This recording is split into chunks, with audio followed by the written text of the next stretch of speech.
Hey, what's up guys, it's Scarce here. Now, let's just get right into the first story today because we have so much news to talk about. So, the first story here comes from FaZe Agony. Now, I'm sure a lot of you guys might know who FaZe Agony is. This guy is a gaming YouTuber and streamer. I actually ran a gaming team with him back in 2013. This was a long time ago, but he was a really good dude. And he tweeted this out yesterday. He says, "Please pray for me, my brother, and my roommate. People just broke in our house and tried to break down my bedroom door, and then I heard a gunshot. I'm locked in my gaming room and the cops are here. Please pray that Kieran is okay. Cops are about to clear the house now. They're clearing the house now. I'm scared for my brother." Now, if you don't know, FaZe Agony are actually twins, okay? And they run the same YouTube and stream, and they're named Devin and Kieran. And this was Devin who was tweeting at the time, okay? And he was afraid that his brother might have actually been hurt here, but his brother is in fact okay. And he went on to say, he is okay. The cops are in the house. There is a shotgun shell on the staircase. This was on the staircase, literally the scariest night of my life, and even posted a picture here of the shell casing. I mean, this is insane. He went on to say, "Everyone in our home is safe. We'll update you after we speak with detectives. Thank you, and thank God no one got hurt." Then he wanted to say, "I literally thought I was going to die tonight. I sat there helpless, hiding, thinking my brother was dead. I never want to experience anything like this again. Please hold your family and friends close and always be there for them." And he also said here, "Repairing the door in the morning. Man, why does this happen to us? We're always so kind and welcoming people. Like, how do we deserve this? This world sucks." And he even showed pictures here of how just messed up his door is. I mean, they were trying to literally break into his room here. Now, there were some people that were actually hating on Agony for this because they claim here that he was tweeting when he should have been calling the police. And he said, "To the people calling me out for tweeting, I did not have my phone on me to call the cops. I went on Discord to message anyone to call 911. I was locked and trapped inside my gaming room. Luckily, my roommate had Discord on the phone to reply and tell me he called 911 and they were on the way." Now, even more people came out and hated on Agony for this, and this is crazy. Agony even had to make a video response to this, and this is what he had to say. "I see a lot of people bashing my brother on Twitter today for tweeting out that our house got broken into while the cops were going through it after. He didn't have his phone on him. He was barricaded in his gaming room, hiding, hoping that this dude wouldn't smash down the door that was trying to smash down the door. His cell phone was in his bedroom, not his gaming room, so he had no contact to the police. He had no contact to me to see if I was okay after he heard that gunshot. He was worried if I got killed. He was worried about my roommate if he got killed. My roommate was in the room beside him, but they obviously couldn't hear each other because they're trying to be silent. You haven't been in that situation. He ended up going on the computer on Discord to figure out if he could message anyone, to talk to anyone because he didn't have his phone. My roommate messaged him on Discord to let him know the cops were on the way. And then he knew the cops were on the way, and he saw the cops outside his window, and he tweeted. He tweeted that the cops were here. He just wanted prayers out for me because he thought I was injured, or he didn't know. He didn't know what was going on. You haven't been in this situation, and just, you guys got to, like, put into consideration what's going through someone's head in this situation.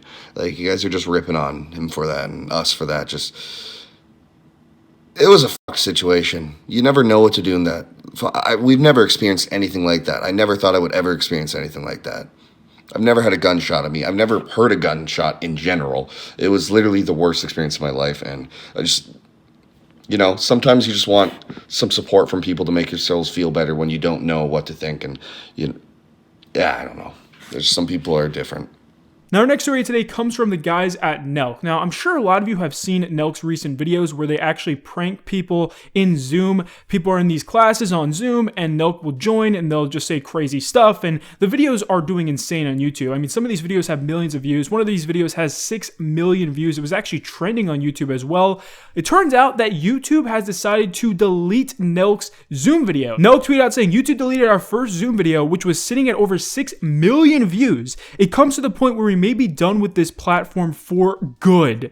So NELK is like, you know what? We are done with YouTube. I mean, this is insane. If you don't know, NELK has started their own platform before. They've started their own website to upload their videos. It was extremely successful. They then decided to come back to YouTube eventually, and now YouTube is screwing with them again. At least that's what they're saying here. They said, okay, YouTube is bugging. Our video gets removed. We submitted an appeal. The appeal actually got rejected. We were pissed off last night. We wake up today, and the video is back up live with no email or notification from them. What is good? Holy shit. Now, if you don't know what is going on here, NELK literally submitted an appeal to try to get this video back up on their channel, and YouTube denied the appeal. They said, no, this video should be removed. But for some reason, the video is now just live on their channel. So YouTube messed up on not only taking down the video, but also they messed up on the appeal as well. They said that their appeal didn't go through when in reality, the video just comes up out of nowhere. We don't know why this is, and we think maybe it's because of the community's reaction to this. Maybe because NELK tweeted about this and the entire YouTube community, even massive YouTubers, were supporting NELK on this. Maybe YouTube just decided to reinstate their video. I mean, who knows? Now, our next story today comes from the YouTuber Some Ordinary Gamer. You might know him as Muda. Now, Muda has over 1 million subscribers now. I mean, he's massive on YouTube. And recently, he has been criticizing Ethan Klein from H3H3. He tweeted out saying H3H3 was a lot better before that podcast. He says, H3H3 I've generally liked, but shaming Bezos for donating for COVID-19 is shitty. That's 100 million sent to saving better lives and a better future. Do you expect billionaires to empty half their accounts every time a crisis happens when you haven't done close to the same? Muda then went on to upload a video on this, and this video is actually really serious. I mean, he goes in on Ethan Klein here. He completely calls him out, and he says here that what Ethan Klein is saying is just completely hypocritical and wrong. And then it's also hypocritical because it's the same guy that lives in a $10 million fucking mansion, look it up, and hasn't donated shit, as far as I'm considered, to COVID-19. And you know how I fucking believe that? That's because this is the same guy that donated only $1,000 to Team Trees when that was out. See, I can do the same fucking thing you do, Ethan, but I'm not going to do it because I'm not a fucking hypocrite when it comes to this shit. The reality of it is, he fucking only donated a tiny percent of his net worth to a charity. And that's his take. If I was to apply Ethan logic, yeah, guess what? You're just as shitty as Bezos. But I'm not going to do that because in my mind, I say, wow, $1,000 to a charity? Good job. That's $1,000 that charity didn't fucking have. That'll change something. That'll change the future. That'll help somebody out. That's what I look at. Because this is the same individual that only acts out of self-fucking interest.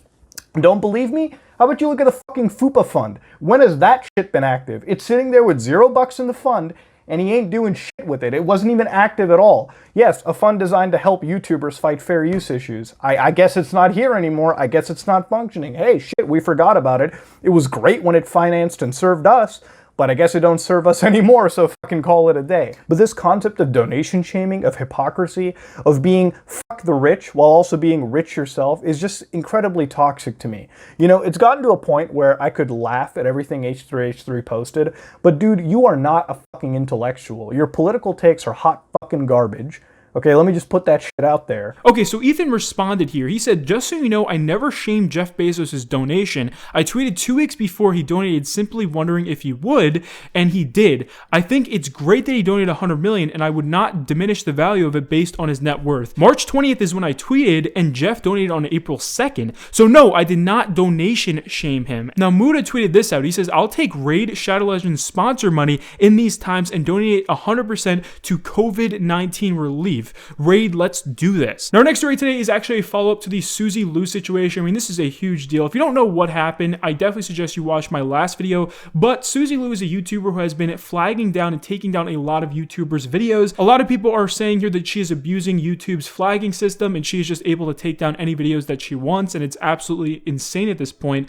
Well, John Swan made a video on her a couple days ago that actually was removed by YouTube, and YouTube themselves responded to why this video got removed. Now, keep in mind, John Swan's video was just a commentary video on Suzy Lu, and YouTube responds here saying, we apply our policies consistently, regardless of who flags content. Your video was flagged by many users before it was removed. The team reviewed your appeal and confirmed that the video did violate our harassment policies. We appreciate that you re-uploaded an edited copy of the video that complies with our policies and does not include repeated attacks based on someone else's appearance. We also looked into your concerns regarding copyright abuse and did not find any evidence of that. So what YouTube is doing here is they are completely siding with Suzy Lu on this situation. They're saying here that the video was rightfully taken down. They're also saying here that Suzy Lu has not abused their copyright system. And YouTube also claims here that John Swan was making fun of her physical appearance, which, you know what? John Swan made a part in his video where he talked about Suzy Lu's forehead, but it was a complete satirical, joking manner. And this is exactly like what iDubbbz did with Leafy's chin back during his content cop,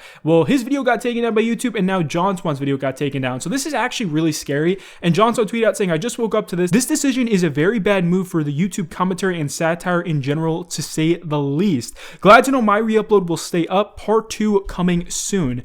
So this is scary for everyone. I mean, it looks like you're no longer allowed to joke about anyone on YouTube right now. I mean, at least when it comes to someone's appearance, even if you're making just totally harmless jokes. Nicholas Durio responded saying, unbelievable. Hey everyone, guess who just set a precedent for content? Satire is officially dead and criticism is on its way there. Thanks Team YouTube for being garbage every step of the way. So I don't know if Team YouTube is to blame on this one. I don't know if it's someone at YouTube or what's going on here, but they are completely siding with Suzy Lu on everything. So what has happened to Suzy Lu after all of this? Did she respond? Well, it looks like she did kind of the opposite. She completely purged her entire Twitter history, and this is actually kind of concerning. People don't know why she deleted all of her tweets. She even deleted her tweets where she admitted that she tried flagging down people's content, and then her boyfriend Stejo also completely wiped his Twitter history. He deleted all of his tweets here too. This just looks really sketchy to everyone, and no one knows what is going on right now. People think maybe there's a reason why they're just completely deleting all of this content. Now, our next story today comes from the YouTuber iNabber. You might know him. He makes a lot of commentary videos. He actually wanted to do a group channel with a bunch of other well-known UK YouTubers. YouTubers like ImAlexx, ImAlexx, Will&E, all these other YouTubers who live in the UK who make videos, and obviously this was going to be a pretty big group channel that they were going to make. Turns out that iNabber never actually ended up joining this group channel, even though he was the one that wanted to start this thing in the first place, when he even tweeted about this months ago. And Comic Cop exposed this today over Twitter. He says, everyone please press F to pay respects to iNabber. And this is really sad for iNabber here, because he was even tweeting out so much last year saying that he wanted to start a group channel, and even ImAlexx came out and said that, you know, let's start this thing. Let's start a group channel, even if you're with me, let's do this. And for some reason, they started the group channel, and the only people in it are Will&E, ImAlexx, ImAlexx, and James Marriott.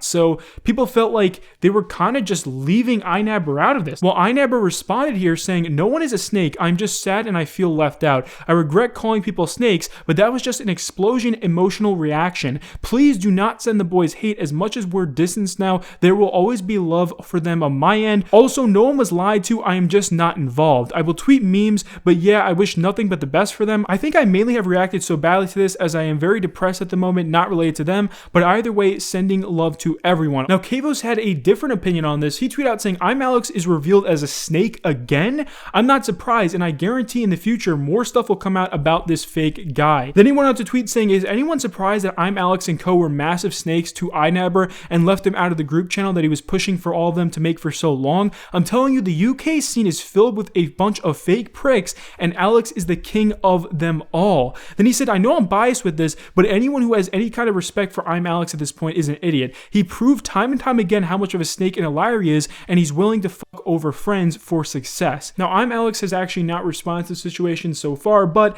it does seem like Kavos is calling him out specifically over this whole thing. And that's actually it for our video today, guys. I hope you enjoyed it. Please be sure to leave a thumbs up, and I'll see you later. Peace.